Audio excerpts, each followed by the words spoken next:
এই যে দেখতে পাচ্ছেন, এই সবগুলি উদ্ভিদ হচ্ছে ব্যাকেউরিয়া মটলিয়ানা। এর বাংলা নাম হচ্ছে লটকন।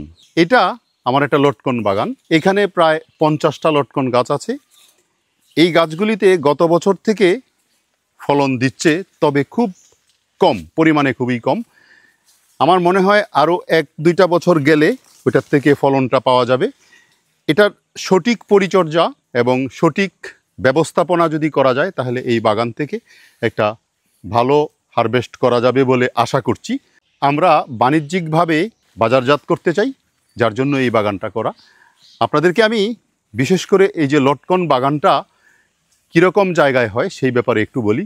লটকন চাষ করতে হলে সাধারণত আন্ডারস্টোরিতে এটাকে রোপণ করতে হবে, অর্থাৎ যে জায়গায় ছায়া আছে এবং ছায়াযুক্ত স্থান, সারাদিন একটানা রৌদ্র থাকে না, দিনের কিছু অংশ রৌদ্র থাকে, বাকি অংশ ছায়া থাকে, সেই সব জায়গায় লটকন গাছ রোপণ করলে লটকনের ফলন ভালো হয়। আপনারা যদি চান তাহলে লটকনের চারা সংগ্রহ করে নেবেন। যেহেতু লটকন ডায়োসিয়াস প্ল্যান্ট, সুতরাং এর পুরুষ গাছ এবং স্ত্রী গাছ দেখে রোপণ করতে হবে এবং বাগানে 1-2টা পুরুষ গাছও রাখতে হবে।